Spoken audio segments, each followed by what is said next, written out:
Bismillahirrahmanirrahim. Rabbi shrah li sadri wa yassir li amri wa hlul 'uqdatam min lisani yafqahu qawli. Rabbi zidni ilman warzuqni fahman raditu billahi rabba wa bil islami dina wa bi Muhammadin nabiyya wa rasulah. Terima kasih kepada ketua kelasnya. Langsung saja di sini buat kamu absen kalian ya. Nova Syahrika, Hadir Bu. Sabrina, Hadir Bu. Farah Fadila, Hadir Bu. M. Noval Gazi, Ibu, Citra Gayatri, Hadir Bu. Nur Farah Indah, Hadir Bu. Cut Alia, izin Bu, Kamaman Ditalia, Ya. Cut Mutia, Hadir Bu. Meli Rizky, Hadir Bu. Sandia, Ibu, Dimas Bayu, hadir. Eliza, Ibu, Walbu Salati. Sakit Bu. Sakit? Iya Bu. Sakit apa? Tangannya sakit lampu Bu. Semoga Walbu Salati diberikan kesehatan sehingga dapat bergabung minggu depan dengan kita ya. Langsung saja pada pertemuan kali ini Ibu akan membahas tentang bab sejarah dan kelahiran Pancasila. Sebelumnya Ibu mau nanya nih pada kalian, kalau kelas kita tuh tidak ada aturan, apa sih kira-kira yang akan terjadi? Bukan kayak ini ributnya. Satu-satu ya, Sabrina. Kalau jadi ribut Bu nggak kondusif pembelajarannya. Ya betul. Bu. Citra, Jadinya berpecah Bu. ada lagi? Tadi Heriza aku jawab ya. ya Bu, Apa? kelasnya kacau Bu. Nah, benar sekali. Begitu juga dengan negara kita. Supaya tertib dan teratur, Indonesia juga punya aturan dan dasar. Dasar negara kita ialah Pancasila. Ini Ibu lihat semuanya pada ngantuk ya, nggak semangat. Padahal masih pagi. Coba berdiri dulu semuanya ya.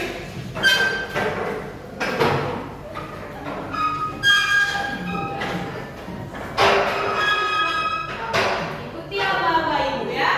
Iya Bu. Semuanya kalau kita akan bermain games sesungguhnya dan kebalikan. Contohnya gini, kalau Ibu bilang sesungguhnya itu sesuai dengan kenyataannya ya. Misalnya sesungguhnya semut itu kecil, gajah itu besar. Sedangkan kebalikannya semut itu besar, gajah itu kecil. Nah coba Ibu kasih apa dulu. Udah paham? Belum. Dia bagaimana Sandia? Ini ya, coba nah. Ya, Sandia. Iya iya. Sesungguhnya semut itu Besar. gajah itu Besar. sesungguhnya semut itu Kecil. gajah itu Besar. semut itu kecil, gajah itu Besar. sebenarnya semut itu Besar. gajah itu Kecil. gajah itu Kecil. gajah itu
PPUKI yang pertama belum menghasilkan kesepakatan tentang rumusan dasar negara.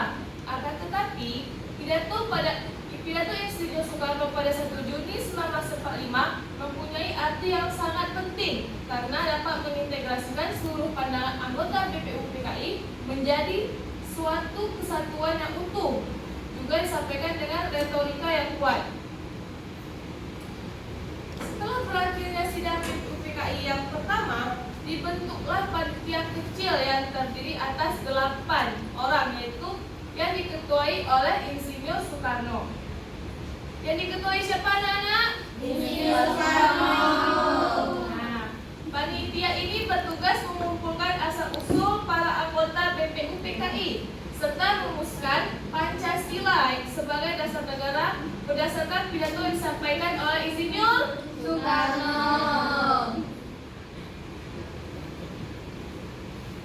Selanjutnya, belum sempat mengadakan pertemuan, keanggotaan panitia 8 diganti menjadi 9 orang sehingga menjadi panitia 9.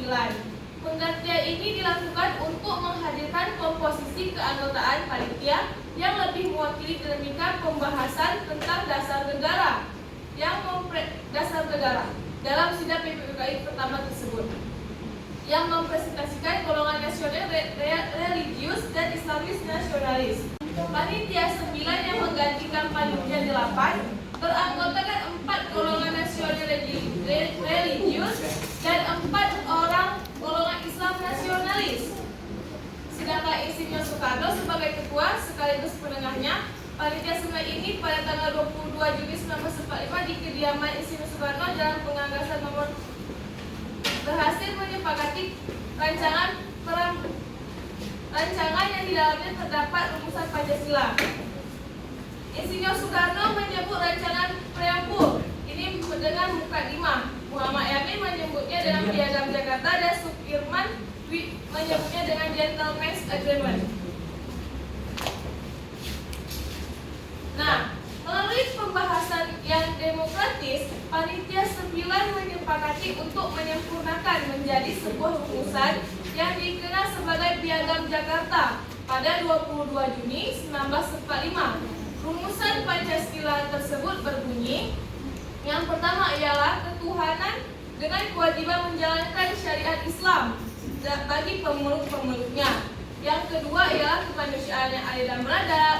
Yang ketiga, persatuan Indonesia. Yang keempat, kerakyatan yang dipimpin oleh hikmah, kebijaksanaan dan perwakilan. Serta pada sila kelimanya ialah keadilan sosial bagi seluruh rakyat Indonesia. Nah, setelah seluruh penjelasan dari Ibu akan memberikan tugas kelompok kepada kalian yang dibagi menjadi 3 kelompok, masing-masingnya 3 kelompok, dan dipresentasikan hanya perwakilan 2 orang saja.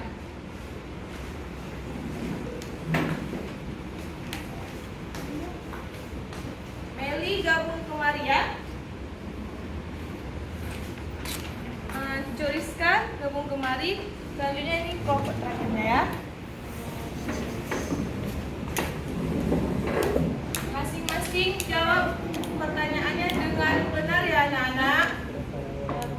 Ibu berikan waktu 10 menit untuk menjawab pertanyaannya. Seluruhnya anak-anak apakah sudah selesai? Sudah. Nah, Ibu persilahkan kelompok 1 untuk maju perwakilannya menjawab pertanyaan.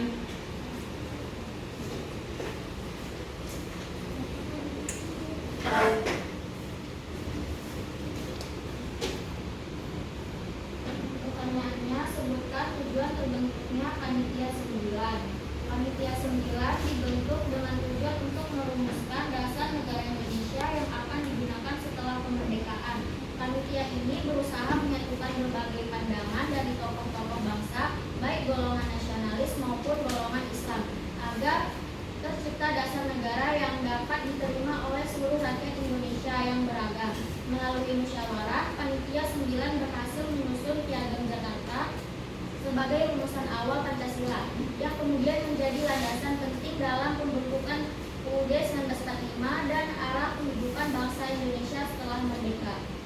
Itu saja bisa saya sampaikan. Baik, terima kasih kepada Meli perwakilan kelompok 1. tangannya. Selanjutnya kelompok 2 dipersilahkan.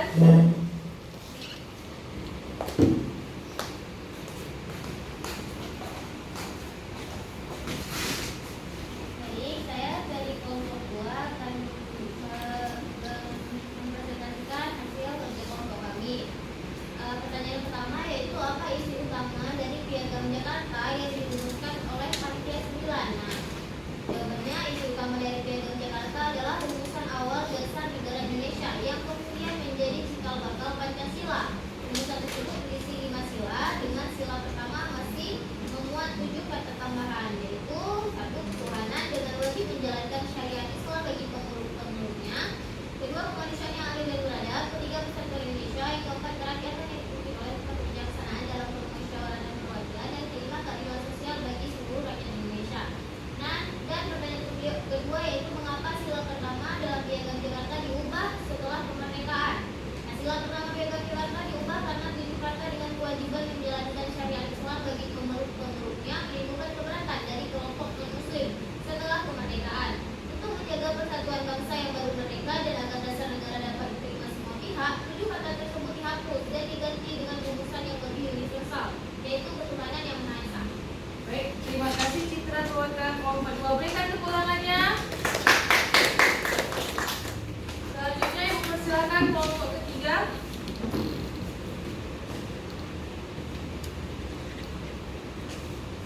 Baik, saya perwakilan dari kelompok 3 ingin menjawab pertanyaan apa pelajaran yang dapat kamu ambil dari semangat para tokoh merumus Pancasila?